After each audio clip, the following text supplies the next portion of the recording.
பாபுஜி ராம்சந்திராவிற்கு மதிப்பிற்குரிய லாலாஜி, ஆண்டு விழாவின் போதும் பாபு மதன் மோகன்லால் இந்த விஷயத்தில் கவனம் செலுத்த வேண்டும். அவர் கோபம் கொள்ளக்கூடாது. அவர் ஆண்டு விழாவின் போது உங்களுக்கு எந்த அறிவுரைகளும் கூறக்கூடாது. அவர் தனது சீடர்களை அவரது விருப்பத்திற்கு ஏற்ப உருவாக்கி கொள்ளலாம். ஆனால் என் சீடர்களை அதுபோல வடிவமைக்க அவருக்கு அதிகாரம் இல்லை. எனக்கு எது சரி என்று தோன்றுகிறதோ அதை அவர்களுக்கு நான் செய்வேன். ராம்சந்திரா, நான் உங்கள் மூலமாக பணி செய்வேன். பாபு மதன் மோகன்லாலின் சீடர்களிடம் தீவிரத்தன்மை வளராமல் பார்த்து கொள்ளுங்கள். ஒரு சின்ன கான்ஃபிளிக்ட் ஏதோ உருவாயிருக்கு. மதன் மோகன்லால் இந்த மாதிரி சீடர்களை டெவலப் பண்ணணும், இவங்களோட அபியாசிஸ்க்கு இந்த மாதிரி ட்ரைனிங் கொடுக்கணும்லாம் ஏதோ சொல்லியிருப்பார் போட்டிருக்கு. அதுக்காக சொல்றாரு, நீங்க வேணா அப்படி ரெடி பண்ணுங்க, ஆனா நான் இப்படிதான் ரெடி பண்ணுவேன் அப்படிங்கிற மாதிரி சொல்றாரு.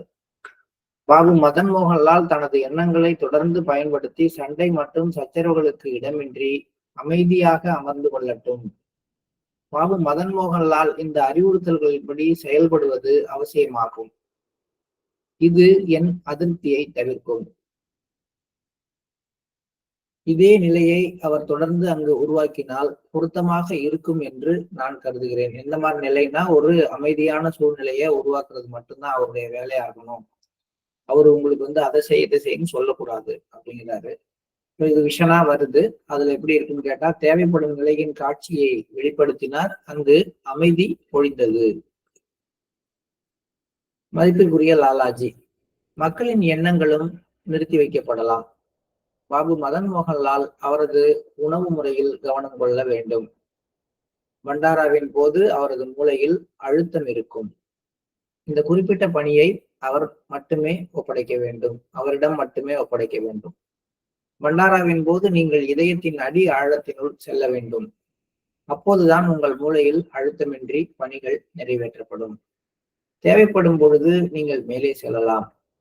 பேரானந்த நிலை எப்பொழுதும் நிலைத்திருக்க வேண்டும். நான் என் முழு சக்தியுடன் அங்கு இருப்பேன். நீங்கள் எண்ணத்தை உருவாக்கும் அந்த கணமே இறுதி மெய்மை நிலை ஒழியும். இதில் நிறைய விஷயங்கள் சொல்றார். மக்களின் எண்ணங்கள் நிறுத்தி வைக்கப்படலாம். இப்ப இதுதான் நடக்கும். நம்ம ஆசிரமத்துக்குள்ளார போயிட்டோம்னா பாத்தீங்கன்னா, நம்மளுடைய எண்ணங்கள்லாம் ஓரளவுக்கு நம்மளை டிஸ்டர்ப் பண்ணாத அளவுக்கும் எதுவுமே தோணலைங்க, பேசாம இருக்கணும்னு தோணும் அப்படிங்கிற மாதிரியான கண்டிஷனும் இருக்கு. இது அவங்களுடைய ஒரு பணி. அவங்க என்ன பண்றாங்க, அந்த எண்ணங்கள் உருவாக்குற நிலையை தடுத்து வைக்கிறாங்க, தற்காலிகமா தடுத்து வைக்கிறாங்க. ரெண்டாவது அவர் சொல்றது, பாபு மதன் மோகன்லாலுக்கு சொல்றதெல்லாம் நமக்கு சொல்றதுன்னு தான் நான் எடுத்துக்கிறேன். உணவு முறையில் கவனம் கொள்ள வேண்டும். சாத்வீகமான உணவு, குறைவான உணவு எடுத்துக்கொள்ளணும். ஏன்னா அவர் ரொம்ப சாப்பாட்டு விஷயத்துல ரொம்ப இன்ட்ரெஸ்டா இருந்தால் அப்படிங்கிறதுனால. பண்டாராவின் போது அவரது மூளையில் அழுத்தம் இருக்கும்.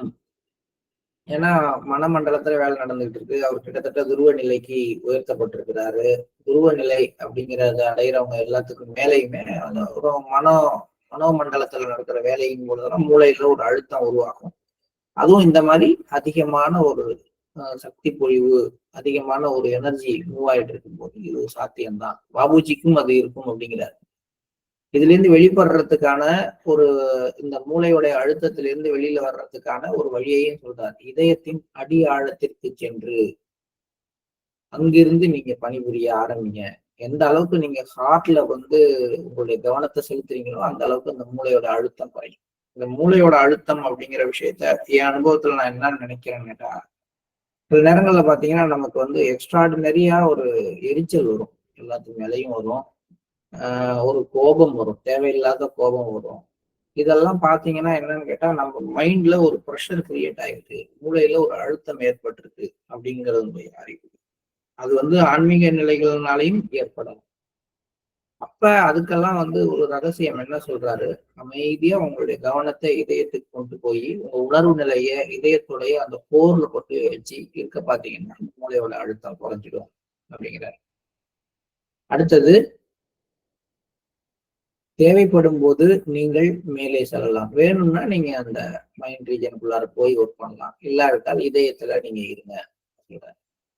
நான் என் முழு சக்தியுடன் அங்கே இருப்பேன். இன்னைக்கு நம்ம இதையெல்லாம் உணரணும். பண்டாராவுக்கு போகும் பொழுது மாஸ்டர்ஸோட பிரசன்ஸ், அந்த இடத்தினுடைய ஒரு யூனிக் அட்மாஸ்பியர் அதெல்லாம் பார்க்கிறோம்.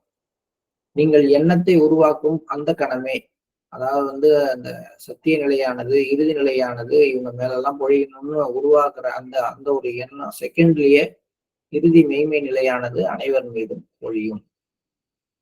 பாபுஜி பாபு மதன் மோகன்லால் பண்டாராவின் போது கடைபிடிக்க வேண்டிய நடத்தை விதிகள் குறித்து கேட்டபோது கீழ்கண்ட அறிவுரைகள் கிடைத்தன. இந்த மாதிரி ஒரு நிகழ்வின் போது எப்படி இருக்கணும் கேட்டதுக்கு லாலாஜி சொல்றார், முக்கியமா ஒருவருக்கொருவர் பரஸ்பர மரியாதையுடன் இருக்க வேண்டும். இதுதான் முதல் கண்டிஷனா லாலாஜி சொல்றார். யாரையும் மரியாதை இல்லாம பேசிடக்கூடாது, யார பத்தியும் குறை சொல்லிடக்கூடாது. இந்த விஷயத்துல முதல் கவனம் செலுத்துங்க. உள்ளார அந்த சூழ்நிலையில இது ரொம்ப ரொம்ப அவசியம். ஏன்னா ஒவ்வொருத்தருக்குள்ளாரையும் தெய்வீக தன்மை இருக்கு அப்படிங்கிறத உணர்ற காலகட்டம். அதனால முதல் விஷயமே அவர் எங்கிருந்து ஆரம்பிக்கிறார்? மரியாதையிலிருந்து ஆரம்பிக்கிறார். ரெண்டாவது, உயர்ந்தவர் தாழ்ந்தவர் என்ற எண்ணம் இருக்கக்கூடாது. 40 செப்டர் 20 வருஷத்து அபியாசி, ஒரு நேற்றுக்கு வந்தவர், இந்த எண்ணங்கள்லாம் இதெல்லாம் நம்மளும் இப்ப ஜூலை ஃபங்க்ஷனுக்கு போகிறோம். இதை நம்மளும் கடைபிடிக்கணும். இதெல்லாம் இருக்கக்கூடாதுன்னு லாலாஜி சொல்லியிருக்காரு இல்லையா? இதெல்லாம் இல்லாமல் இருப்பதற்கு என்னென்ன செய்யணும்னு பார்க்கணும்.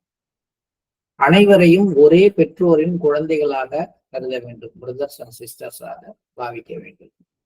மற்றவர்கள் விரும்பாத எதுவும் நிகழக்கூடாது.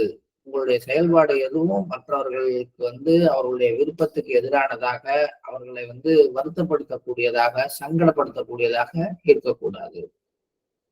தவறான நடத்தைகளை தவிர்க்க வேண்டும். மனதை ஒரே இலக்கை நோக்கி நிலைநிறுத்த வேண்டும். இப்பதான் நமக்கு நிறைய பிரிஞ்சு போறதுக்கு நிறைய விஷயங்களை உருவாக்கி இருக்காங்க. எதுக்காகன்னா அப்பதானே இதை ஃபாலோ பண்ண முடியும். உள்ளர போன உடனே கச்சப்பன் ஸ்டால் ஈர்க்குது, இல்லைன்னா இந்த பக்கம் கேன்டீன் நம்மள அந்த பக்கம் இழுக்குது. நிறைய விஷயங்கள் உள்ளுக்குள்ளார பாத்தீங்கன்னா டிஷர்ட் ஸ்டாலு, அப்புறம் நகை விற்கிற இடம் அப்படின்ட்டு பாத்தீங்கன்னா ஏகப்பட்ட இடங்கள் இருக்குது. அதனால நம்ம என்ன நோக்கத்துக்காக வந்தோம் அப்படிங்கிறத நம்ம மறந்து போறதுக்கான வாய்ப்புகள் இருக்கு. அப்ப இதெல்லாம் தேவையில்லையா? தேவையில்லாமலா இருக்கு அப்படின்னா வேற எதுலையாவது தன்னுடைய கவனத்தை செலுத்தாமல் இதுல செலுத்துறதுக்காக சில பேருக்காக இது கொடுக்கப்பட்டிருக்கலாம். ஆனா நீங்க ஆன்மீகத்துல ஒரு முன்னேற்றம் அப்படிங்கிற விஷயத்தை நோக்கி போயிருந்தால் உங்களுடைய மனம் முழுவதும் ஒரே இலக்கை நோக்கி நிலைநிறுத்தப்பட வேண்டும். தேவையற்ற விவாதங்களை விரும்பக்கூடாது. அதுக்கு என்ன வழி அப்படின்னு கேட்டா, முடிஞ்ச வரைக்கும் ஒரு கூட்டமா இருக்கிறத தவிர்த்துடுறது. நம்ம சென்டர்ல இருந்து போற மக்கள் எல்லாம் ஒன்னாவே இருக்கிறது, ஒரே இடத்துல இருக்கிறது, அதே அலும்பு பேச்சு இங்க என்ன பேசுறோமோ அதையே அங்கேயும் பேசுறது அப்படிங்கிறது எப்பயுமே நமக்கு பழக்கமான விஷயம். இப்ப எங்க போனாலும் நீங்க அந்த இடத்துல என்ன சூழ்நிலை இருக்கோ அங்க யாரு இருக்கிறாங்களோ அவங்களோட கலந்து விடுறதுக்கான ஒரு முயற்சி வரும்பொழுது இது நடக்காது. நீங்க பாத்தீங்கன்னா இயல்பாவே ஒரு டென்ட்டுக்கு போகும் பொழுது நமக்கு தெரியாதவங்களோட பக்கத்துலதான் படுக்கிற மாதிரி ஒரு சூழ்நிலை உருவாகும். அது மாஸ்டருடைய விருப்பமா நான் நினைச்சுக்கிறேன். ஏன்னா நமக்குன்னு போய் பெரிய பாயா விரிச்சு ஒரு நம்ம சேர்ந்த ஒரு 10-15 பேரை ஒன்னா உட்கார வச்சோம்னா என்ன ஆகுது அப்படின்னா, இங்க என்ன நம்ம பேசிக்கிட்டோமோ அதே டைமென்ஷன்லயே திரும்பியும் பேச ஆரம்பிக்கும். அதனால அந்த மாதிரி விவாதங்கள் இருக்கக்கூடாதுன்னா முடிஞ்ச வரைக்கும் மற்றவர்களோடு கலந்து விடுறதுக்கு முயற்சி பண்ண வேண்டும். தேவைப்படும் விஷயங்களில் மட்டுமே ஈடுபட வேண்டும். இந்த பண்டாராவினுடைய உண்மையான நோக்கம் எவருடைய நினைவாக கொண்டாடப்படுகிறதோ அவர் குறித்த நினைவுகளை மீண்டும் நம்மிடம் புதுப்பித்துக் கொள்வதே ஆகும். அப்ப அவர் குறித்த நினைவுகள் அப்படின்னா இப்ப நம்ம கொண்டாட போற பண்டாரா நம்முடைய சாரிஜி மாஸ்டருடைய. அவர் குறித்த நினைவுகளை நம்ம எப்படி புதுப்பித்துக் கொள்வது? அவருடைய காலத்துல அவர் எழுதின புத்தகங்கள்ல முக்கியமானது மை மாஸ்டர், நினைவு அலைகளின் விலகி, அவரது அடிச்சுவடுகளில். இந்த புத்தகங்களை எல்லாம் படிக்கும் பொழுது அவரை பற்றிய எண்ணங்கள், அவருடைய ஆன்மீகத்துல அவர் காட்டின அந்த ஆர்வம், மக்கள் மேல அவர் கொண்டிருந்த அன்பு, எப்படி லைஃபை பேலன்ஸ் பண்ணார்னு பல விஷயங்கள் நமக்கு புரிய வரும். அதனால இந்த காலகட்டத்துல இந்த ஒரு 15-20 நாளைக்கு நம்ம தொடர்ச்சியாக அந்த புத்தகங்களை தேடி பிடிச்சு அதை படிக்க ஆரம்பிக்கிறோம். அது நமக்கு சாரிஜி மகாராஜை பற்றிய நினைவுகளை மீண்டும் நமக்குள்ளார புதுப்பித்து கொடுக்கும். இதர அமைப்புகளை சார்ந்த குருமார்கள் மற்றும் சீடர்களை வேறுபடுத்தி பார்க்க கூடாது. அப்படி யாராவது வந்திருந்தாங்கன்னா இவங்க வந்து நம்ம மிஷன் கிடையாது, இவங்க வேற ஆளு அப்படின்னு பார்க்க கூடாது. அருள்மழை எல்லா இடங்களிலும் ஒரே விதமாக இருக்க வேண்டும்.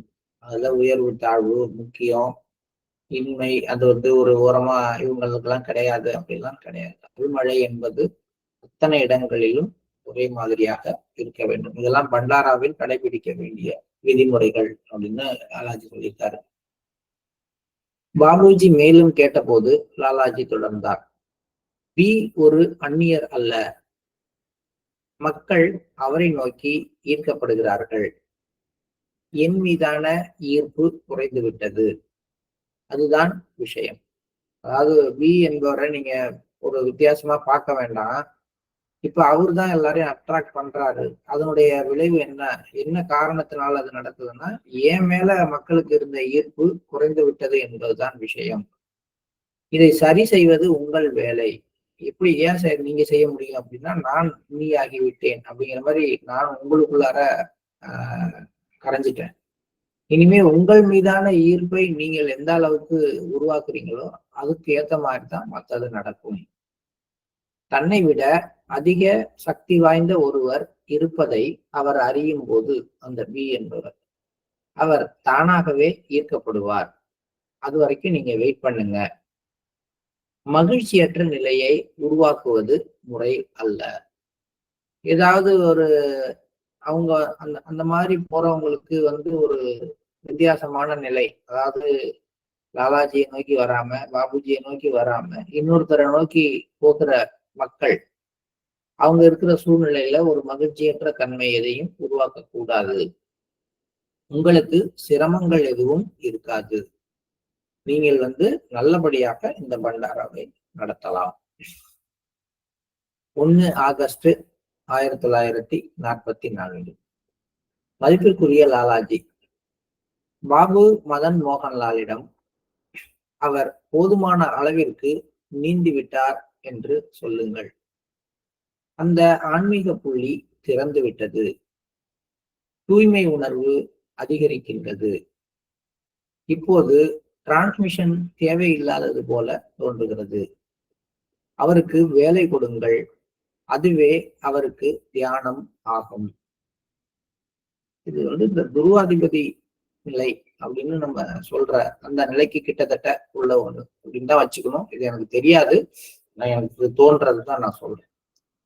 இந்த நிலைமைக்கு வர்றவங்க எல்லாருக்குள்ளாரையும் ஏற்படக்கூடிய ஒரு கண்டிஷன் என்னன்னா, 2 3 சொல்றாரு. ஒண்ணு வந்து தூய்மை உணர்வு, ரொம்பவும் தன்னை வந்து தூய்மையாக அவங்க வந்து ரொம்ப பியூரா இருக்கிறதான ஒரு ஃபீல் வந்து அவங்களுக்குள்ளார வரும். இது ரொம்ப முக்கியமான விஷயம். அந்த நேரத்துல வந்து அவங்களுக்குள்ளார முழுமையாக அவர்கள் நிரப்பப்பட்டிருக்கிறதுனால டிரான்ஸ்மிஷன் கொடுக்க வேண்டிய அவசியம் ஏற்படுவது இல்லை. 3வது, அந்த சூழ்நிலையில அவங்க எதுக்கு ரெடி ஆகுறாங்கன்னா, வேலை செய்ய ரெடி ஆகுறாங்க. அப்ப அவங்களுக்கு தியானம், பயிற்சி அதெல்லாம் முக்கியம் கிடையாது. அந்த நேரத்துல அவங்களுக்கு ஒர்க்கு தான் வந்து அதுக்கான அந்த அந்த கண்டிஷனுக்கான சரியான விஷயம். இந்த நிலைமையில வந்து எல்லாருமே ஒரு காலகட்டத்துல வைக்கப்படுவாங்க. நீங்க சாரிஜியுடைய அந்த சுயசரிதையை படிக்கும் பொழுது, பாபுஜி திடீர்னு அவரை கூப்பிடுவாரு. ஒரு நாள் கூப்பிட்டு கேட்பார், நீ என்ன பண்ணிட்டு இருக்க அப்படின்பாரு. அவர் எல்லாம் சொல்லுவாரு, காலையில இப்படி மெடிடேஷன் பண்ணுவேன், இது மாதிரி. அதுக்கப்புறம் என்னுடைய பணிகளை செய்வேன், இது மிஷனுக்காக இவ்வளவு நேரத்தை ஒதுக்குவேன். இன்னையிலேருந்து நீ வந்து தியானம் பண்ண வேண்டாம், அந்த 1 மணி நேரத்தை நீ மிஷன் வேலைக்கு பயன்படுத்து அப்படிங்கிறார்.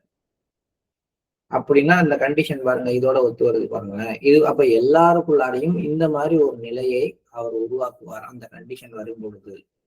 அப்ப அந்த நிலையில அவருக்கு தியானம்ங்கிறது தனியா தேவைப்படாது. மிஷன் ஒர்க்கை செய்யறதுதான் அவங்களுக்கான தியானம் ஆகும் அப்படிங்கிறது ஒரு குறிப்பிட்ட புள்ளியினுடைய நிலைமை. அது கிட்டத்தட்ட அந்த துருவா நிலை, துருவாதிபதி நிலை, இந்த ஏரியாவில் அது இருக்க வாய்ப்பு உண்டு. அவர் போதுமான அளவுக்கு செய்துள்ளார். என்ன செய்துள்ளார்னா, மிஷன் பணிகள் செய்துள்ளார். தன்னுடைய அந்த நிலையில நீந்தி உள்ளார். அந்த ஒரு கண்டிஷன்ல அவர் தொடர்ந்து இருந்திருக்கார். அவர் நம் சகோதரர்களை சரியான பாதையில் வழிநடத்தி செல்வதற்கும் முயற்சிக்க வேண்டும். கோபக்காரரா இருக்கிறாரு, சில தகாத வார்த்தைகள் பேசுறாரு, பல நேரங்கள்ல அவர் வந்து ஒரு ஒரு மென்மையான தன்மையை கடைபிடிக்கிறது இல்லை. இதுல இருந்தெல்லாம் மாறி சரியான பாதையில நம்முடைய சகோதரர்களை வழிநடத்தி செல்ல பாபு மதன் மோகன்லால் முயற்சிக்க வேண்டும். அவரது எண்ண ஓட்டத்தை சுற்றிலும் பரவ செய்ய வேண்டும். என்ன எண்ண ஓட்டம்? இந்த மாதிரி சகோதரர்களை வந்து எல்லாரையும் இந்த பக்கம் ஈர்க்கப்படணும், எல்லாரும் வந்து பாபுஜியை நோக்கி வரணும் அப்படிங்கிற அந்த எண்ண ஓட்டத்தை அவர் சுற்றிலும் பரவ செய்ய வேண்டும். ஒரு விஷயம் எஞ்சி உள்ளது, அதை நீங்கள் தான் நிறைவேற்ற வேண்டும். அது என்ன விஷயம்னு சொல்லல. இதயத்தை திறப்பது குறித்து.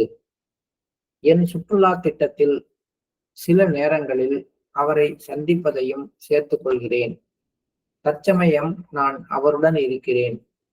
இந்த பணி உங்களால் செய்து முடிக்கப்பட வேண்டும் என்று விரும்புகிறேன். யார சொல்றாரு என்ன அப்படிங்கிறது எதுவும் புரியல. இதயத்தை திறப்பது குறித்து கேட்கிறப்ப இந்த மாதிரி ஒரு பதில சொல்லியிருக்கார்.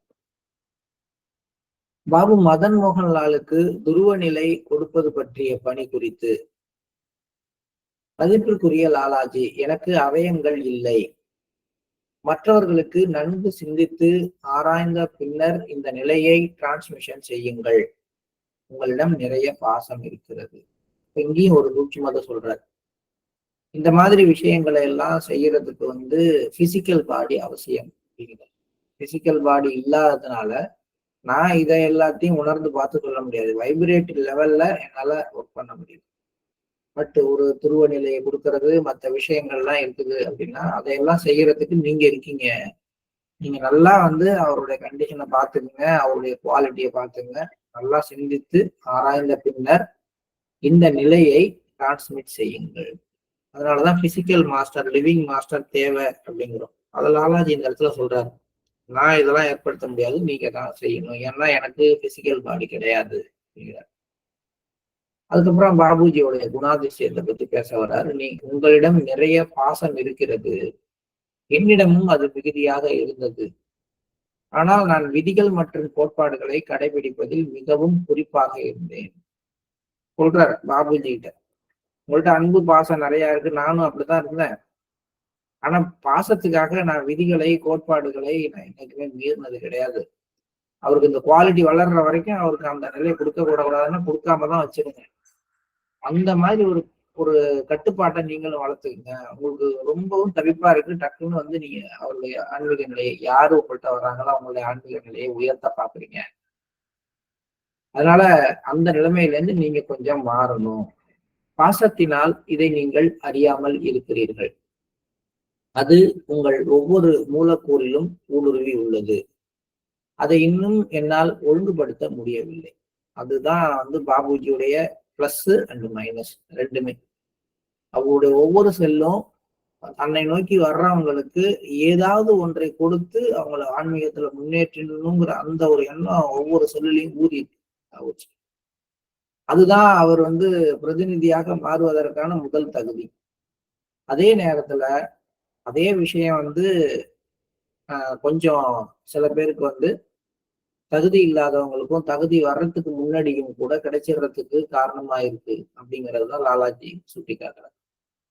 உங்க ஒவ்வொரு மூலக்கூறுலையும் இந்த பாசம் மூழ்கி இருக்கிறதுனால அதை என்னால ஒழுங்குபடுத்த முடியாம நான் இருக்கிறேன் சொல்றேன். லாலாஜி பாபுஜி கிட்ட மாற்ற முடியலன்னு சொல்ற விஷயமும் சொல்றாரு. அது எப்படிப்பட்டதுங்கிறதையும் நம்ம பார்க்கிறோம். துருவ நிலையை பெறுவது விளையாட்டு அல்ல.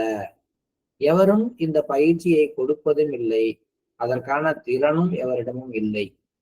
விசேஷ சக்திகள் இல்லாதவரை இதயத்தின் மூளையை விழிப்புணர்வு அடைய செய்வது சாத்தியம் அல்ல. இந்த இடத்துல ஒரு வார்த்தை சொல்றாரு பாருங்களேன், ஹார்ட்டோட பிரெயின் அப்படிங்கிறார், இதயத்தின் மூளை. அப்ப இதயம் தனியா வந்து சிந்திக்கிற தன்மை உடையதாக இருக்கு. அது செயல்படுறதுக்கு ஒரு காலகட்டம் இருக்கு. அதான் இதய புள்ளியை திறக்கிறது அப்படிங்கிறத பத்தி முன்னாடி கேட்டதுக்கான இதுக்கு முன்னாடி நம்ம கேள்வியே படாத ஒரு வார்த்தை, இதயத்தின் மூளை.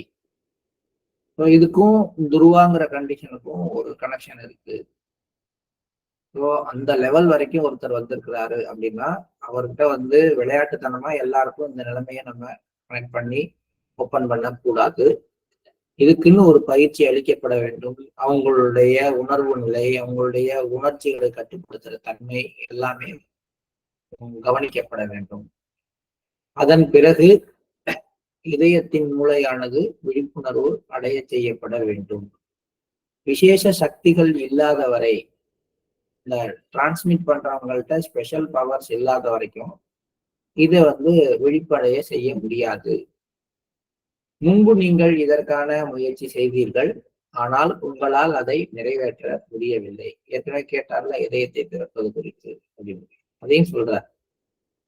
இது உங்களால அப்ப செய்ய முடியல, அதனால கொஞ்சம் வெயிட் பண்ணுங்க, பொறுமையாக இருங்கள்.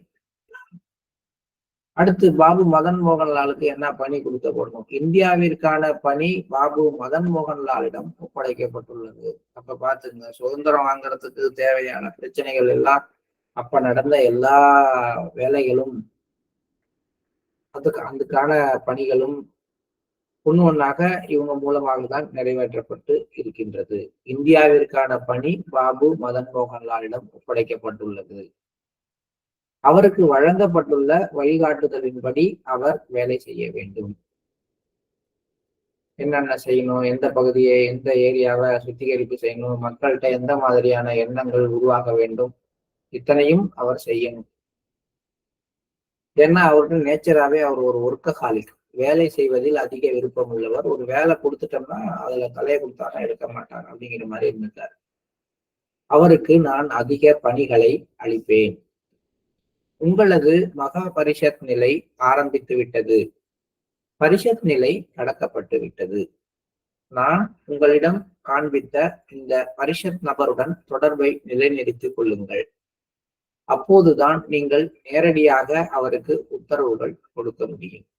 பரிஷத்துங்கிறது யூனிவர்ஸ்ல ஒரு பகுதியையும் பாதுகாக்கிறதுக்கான ஒரு நிலை. மகா பரிஷத்துங்கிற ஒரு நேரத்துல ஒருத்தர் தான் இருக்க முடியும் அப்படின்னு பாபுஜி சொல்லியிருக்கார். இந்த மகா பரிஷத்தின் கீழே பல பரிஷத் கண்டிஷன்ல உள்ள மகான்கள் ஒர்க் பண்ணிட்டு இருப்பாங்க. அந்த மாதிரி ஒருத்தரை பாபுஜிக்கு அவர் விஷன்ல காட்டியிருக்கார். அவரோடு தொடர்பை நிலைநிறுத்திக் கொள்ளுங்கள், அப்பொழுதுதான் நீங்கள் நேரடியாக அவருக்கு உத்தரவுகள் கொடுக்க முடியும். அவருக்கு என்ன உத்தரவு கொடுக்கணுங்கிறத நான் உங்களுக்கு கொடுப்பேன். உங்க மூலமா தான் எல்லா ஆர்டர்ஸும் போகும். இந்த நிலையை சில காலத்திற்கு தொடர விரும்புகிறேன். இதன் மூலம் உங்களது மேலாதிக்கம் முனிவர்களுக்கிடையே நிலைநாட்டப்படும். தன்னுடைய பிரதிநிதியை எப்படி முன்னாடி கொண்டு வரணும் அப்படிங்கிறதையும் லாலாஜி பாக்குறார். அவரால் எல்லாரிடமும் உள்முக தொடர்பு கொள்ள முடியும், அவங்களுக்கு எல்லாம் நேரடியாக ஆர்டர்ஸ் கொடுக்கப்படலாம் அப்படின்னா கூட அதை நான் நிறுத்திட்டு நான் எல்லா உத்தரவுகளையும் உங்களுக்கு தருவேன், நீங்க தான் மற்றவர்களுக்கு அந்த உத்தரவுகளை கொடுக்க வேண்டும். அப்படி செய்யறதுனால உங்களுடைய மேலாதிக்கம், அடுத்த கண்ட்ரோலிங் ஏஜென்ட் நீங்க தான் அப்படிங்கிறது எல்லா ரிஷிகளுக்கும் முனிவர்களுக்கும் இடையில நிலைநாட்டப்படும் சொல்றாரு. இது ஒரு முக்கியமான மேலாண்மை குறித்த ஒரு விஷயம், மேனேஜ்மெண்ட் டெக்னாலஜில ஒண்ணு. நம்மளே ஒரு லீடரை போட்டுட்டு அவரை தாண்டி போய் நம்மளே நேரா எல்லாம் செஞ்சுட்டு இருந்தோம்னா அந்த லீடருக்கு அங்க மரியாதையே இருக்காது. இது எல்லா இடத்துலையும் தான். இப்ப நீங்க ஒரு ஜோனல் இன்சார்ஜா நான் இருக்கேன்னு வச்சுங்களேன், நான் ஒரு சென்டர் இன்சார்ஜ் போடுறேன். ஆனா அந்த சென்டர் இன்சார்ஜ் எந்த வேலையும் செய்யாம நானே போய் நேரா அபியாசிகிட்ட பேசி அதை செய்யுங்க எது செய்யுங்கன்னு சொல்லிட்டே இருந்தோம்னா அந்த சென்டர் இன்சார்ஜுக்கு எந்த மரியாதையும் அபியாசிகிட்ட இருக்காது. அப்ப என்ன செய்யணும்னு சொல்றத நான் அவர்கிட்ட சொல்லி அவரை விட்டு அபியாசிகள்கிட்ட பேச வச்சு அவரை செயல்பாட்டு கொண்டு வரும்போதுதான் அந்த மேனேஜ்மெண்ட் கரெக்டா இருக்கு. நான் ஒரு டிஸ்ட்ரிக்ட் கோஆர்டினேட்டர் போடுறோம். டிஸ்ட்ரிக்ட் கோஆர்டினேட்டர் சும்மா பேருக்கு போட்டு வச்சுட்டு நானே எல்லா சென்டருக்கும் போய் நானே பேசி நானே எல்லாத்தையும் செஞ்சுட்டு அவரை சும்மாவே வச்சிருந்தோம்னா அவருடைய மேலாதிக்கமானது நிலைநாட்டப்படும். ஆனால் இந்த புரோட்டோகால் அப்படிங்கிற விஷயம் முக்கியமானது. இது கார்பரேட் ஸ்ட்ரக்சர்ல கரெக்டா இருக்கும். நம்ம அமைப்புகள்ல அது கரெக்டாக இல்லை. ஆனால் வெளியில அப்படி இருந்தாலும் உள்ளுக்குள்ளார ரொம்ப ஷார்ப்பா லாலாஜி அதை நிலைநிறுத்த பாக்குறாரு. எப்படி பாக்குறாருன்னா, எதுவாக இருந்தாலும் ஒருத்தர் மூலமா, இதை ஏற்கனவே ஒரு இடத்துல சொன்னாரு, என்னால ஒவ்வொருத்தையும் போய் பேச முடியும், ஆனா நான் பேச மாட்டேன், அப்புறம் உங்க பேச்சுக்கு மரியாதை இல்லாம போயிடும். அதனால நான் பேசுகின்ற ஒரே கருவியாக நீங்கள் இருக்க வேண்டும், அப்பதான் உங்களுக்கு மதிப்பு கிடைக்கும்னு ஒரு இடத்துல சொன்னாரு. இப்ப அதையே இங்க வேற மாதிரி சொல்றாரு. எல்லா ஆர்டர்ஸையும் நான் உங்களுக்கு தான் பாஸ் பண்ணுவேன். நீங்க தான் அப்புறம் பரிஷத் கண்டிஷன்ல உள்ளவங்க அதுக்கு கீழே உள்ளவங்களுக்கு எல்லாம் ஆர்டர்ஸை பாஸ் பண்ணணும். இதன் மூலமாக ரிஷிகள் முனிவர்களுக்கிடையே உங்களுடைய மேலாதிக்கமானது நிலைநாட்டப்படும் சொல்றாங்க. இது அந்த அளவுக்கு சூட்சுமமா இருக்கும் பொழுதும் மிக திறமையான ஒரு ஒரு கண்ட்ரோலிங் கெப்பாசிட்டியை அவரு கோடு போட்டு காட்டுறாரு. நான் உங்களை இன்னும் மேல்நிலைகளுக்கு உயர்த்துவேன். இந்த மகாபரிஷத் நிலைக்கு உங்களால் அவ்வப்போது திரும்பி வர முடியும். இதுதான் கடைசி நிலைமை கிடையாது. இதுக்கு மேலேயும் உங்களை கொண்டு போக போறேன். ஆனா என்னன்னா, நீங்க தேவையான பொழுதெல்லாம் இந்த நிலைமைக்கு வந்து இந்த யூனிவர்ஸ்ல என்னென்ன செய்யணுமோ செஞ்சுட்டு திரும்பி இந்த கண்டிஷன்ல இருந்து மேல போவீங்க. இந்த மகாபரிஷத் நிலையை எப்ப வேணாலும் கொண்டு வர்றதுக்கும் அந்த நிலைமையில இருந்து செயல்புரிவதற்குமான ஆதிக்கம் உங்களுக்கு கிடைக்கும். ஏனெனில் உலகில் செய்யப்பட வேண்டிய பணியானது இந்த நிலை மூலமாகவே செய்ய முடியும். நான் உங்கள் மீது கொண்டுள்ள அன்பால் உங்களை அந்த நிலை வரை கொண்டு செல்கின்றேன். இல்லை என்றால் பௌதிக உடலை நீத்த பிறகு மட்டுமே இந்த நிலை, அதாவது மகாபரிஷத்துக்கு மேல உள்ள நிலைகள் கிடைக்கும். ஆனா நான் என்ன பண்றேன், இப்பயே உங்களை அந்த நிலைகளுக்கு எல்லாம் கூட்டிட்டு போறேன். ஒரே ஒரு ஒரு உங்களுக்காக ஒரு சலுகை என்ன அப்படின்னா, நீங்க எப்ப வேணாலும் திரும்பி இந்த நிலைமைக்கு வந்து இந்த உலகில் உங்களுக்கு இட்ட பணிகளை செய்யறதுக்கான ஆதிக்கம் உங்களுக்கு கொடுக்கப்படுகிறது. உங்கள் வாழ்நாளிலேயே உங்களுக்கு அனைத்தையும் அளிக்க நான் விரும்புகிறேன். எல்லா முனிவர்களாலும் இதை செய்ய முடியாது. இது என் விசேஷ ஆராய்ச்சி. இந்த நிலைக்கு அப்பாலும் கூட எந்த வரம்பும் இல்லை. என் வாழ்நாளில் இந்த புள்ளியில் மிக அதிகமாக நீண்டியுள்ளேன். இந்த ஆராய்ச்சிக்காக முனிவர்கள் மத்தியில் பாராட்டுகள் பெற்றேன். விருப்பப்பட்ட போது நானும் மகாபரிஷத் நிலைக்கு திரும்பினேன். அதன் மீது ஆதிக்கம் பெற்றேன். நம் மூத்த மகான்களில் ஒருவரை தவிர மற்ற எவராலும் இந்த புள்ளியை தாண்டி செல்ல முடியாது. நீங்கள் விரும்பினால் நான் உங்களை தடுக்க மாட்டேன். வம்சாவளியில் எனக்கு பிறகு மகாபரிஷத் என்ற பெயரை நீங்கள் பயன்படுத்தலாம். எப்படி இருவர் ஒருவர் பின் ஒருவராக, அதாவது எனக்கு அடுத்து நீங்கள் என மக்கள் வியப்படைவார்கள். கடவுளின் ராஜ்யம் மிகவும் குறுகியது அல்ல. என் கால்கள் நொண்டியாகவும் இல்லை என்பது ஒரு பாரசீக பழமொழி. இந்த நிலைக்கு பயிற்சியின் வழிமுறை பின்வருமாறு. இந்த பயிற்சியின் வழிமுறையை நம்ம நாளைக்கு பார்ப்போம். இன்னைக்கு பேசப்பட்ட விஷயங்கள் முக்கியமானது அப்படின்னா, பண்டாராவின் போது நம்ம என்னென்ன விதமான நிலைகளை கடைபிடிக்க வேண்டும் அப்படிங்கிறது ஒண்ணு. அப்புறம் அந்த துருவ நிலை அப்படிங்கிறதையும் இதயத்தின் மூளை அப்படிங்கிற விஷயத்தை பத்தியும் பாபு சொல்லிட்டார். இதெல்லாம் பத்தி நமக்கு ஒன்றும் பெருசா தெரியாது. ஏன்னா நம்மளுடைய கான்சியஸ் லெவல் அந்த அளவுக்கு விரிவடையல அப்படிங்கிறது தான். ஆனா மாஸ்டர்ஸ் நினைச்சா அது என்னங்கிறத நமக்கு உணர்த்தவும் சொல்லித்தரவும் முடியும். நம்ம ஒரு பிரேயர்ஃபுல்லா மீண்டும் மீண்டும் இந்த பகுதிகளை படிக்கிறதன் மூலமாக இந்த நிலைகளை பற்றிய ஒரு உணர்வை, அந்த நிலைகளுடைய வெளிப்பாடுகளை பற்றிய ஒரு உணர்வை நம்மளால பெற முடியும். அதுக்கு புக் ரீடிங் முக்கியம். இது ஷேரிங். நான் படிச்சுட்டு எனக்கு என்ன தோணுதோ அதை உங்களோட ஷேர் பண்ணிட்டு இருக்கேன். இது பத்தாது. இதனால பிரயோஜனமும் கிடையாது. இது முழுக்க முழுக்க என்னுடைய சொந்த சரக்கு அப்படிதான் நீங்க எடுத்துக்கணும். உங்களுக்கு மாஸ்டர் கொடுக்கறது எது மூலமானா அந்த புத்தகங்களை நீங்கள் நேரடியாக படிக்கும் பொழுதுதான். அதனால அந்த புக்கு படிக்கிற விஷயத்த மிஸ் பண்ணிடாதீங்க. எடுத்து வச்சு ஏற்கனவே படித்த பகுதியாக இருந்தால் கூட ஒரு 20 பக்கத்தை, இப்ப இன்னைக்கு படிச்சிருக்கிறது இது, இப்ப நம்ம ஒரு 208 210 அந்த ரேஞ்சில படிச்சுட்டு இருக்கோம். இப்படி நம்ம படிக்கும் பொழுது ஒரு 200வது பக்கத்துல இருந்து இந்த பக்கம் வரைக்கும் ஒரு 2 தடவை நீங்க படிச்சீங்கன்னா, இதுக்கு முன்னாடி உள்ளது இதுக்கு அப்புறம் உள்ளது எல்லாத்தையும் சேர்த்து அப்ப உங்களுக்குன்னு ஒரு கண்டிஷன் டெவலப் ஆகும். அதுல மாஸ்டர் உங்களுக்கு என்னவெல்லாம் சொல்ல வைக்க விரும்புகிறாரோ, என்னெல்லாம் புரிய வைக்க விரும்புகிறாரோ அதெல்லாம் தானாக புரிதலுக்கு வர வாய்ப்பு.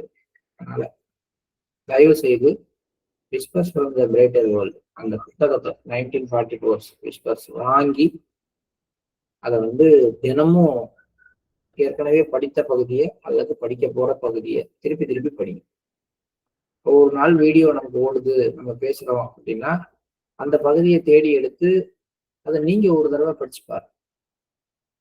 அப்பதான் நான் பேசுற அந்த ஒரு கண்டிஷனுக்கும் நீங்க பேசுற கண்டிஷனுக்கும் உள்ள டிஃபரன்ஸ் புரிஞ்சு நீங்க அது மேல தாண்டி போக முடியும். இதெல்லாம் இந்த ஷேரிங் எல்லாம் நீங்க பாத்தீங்கன்னா ஒரு 4 தடவை 5 தடவை படிச்சதுக்கு அப்புறம் இதெல்லாம் ரொம்ப கீழே இருந்து பேசுறோம் அப்படிங்கிற உணர்வு உங்களுக்கு வந்துடும். இதை விட முக்கியமான இதெல்லாம் இருக்கு அப்படின்னு எனக்கு ஒரு சகோதரரோட பேசிட்டு இருந்தப்ப அவர் சொன்னார், உங்களோட வீடியோ ஒண்ணு பார்த்தேன், அதுக்கப்புறம் நான் பார்க்க விரும்பல அப்படின்ட்டு. என்னத்துக்கு காரணம் கேட்டா, நீங்க இன்னும் ரொம்ப கீழே இறங்கி பேசுறீங்க, அந்த எனர்ஜியே போன மாதிரி இருக்கு எனக்கு, நான் புக்கு படிக்கிறப்ப வர்ற மாதிரி எனர்ஜி இல்லை அப்படின்னா. அது உண்மை. இன்னும் மேலே இன்னும் மேல மேல சூட்சமா இதை பத்தி நிறைய விஷயங்கள் பேச முடியும். ஆனா அதெல்லாம் பேச முடியாது, படிக்கும் பொழுது உணரத்தான் முடியும். அதனால என்னுடைய பணிவான வேண்டுகோள் என்ன அப்படின்னா, வீடியோஸ் ஒரு பக்கம் இருக்கட்டும், இதையும் நீங்க கேளுங்க. ஆனா அதை விட முக்கியம், அந்த புக்கை எடுத்து வச்சு நீங்களா படிங்க. படிக்க படிக்க மாஸ்டர் உங்களுக்குள்ளார பல நிலைகளை சிறப்பார். அந்த நிலைகள் அன்ஃபோல்ட் ஆகிறத நீங்களே உணர முடியும். அந்த மாதிரி ஒரு சூழ்நிலை, அந்த மாதிரி ஒரு முயற்சி, அதுக்கான உள்ளார்ந்த ஆர்வம் அனைவருக்கும் ஏற்படணுங்கிற ஒரு பிரார்த்தனையோட இன்னைக்கு காலை நேர தியானத்துக்கு சொல்லலாம். Please start meditation.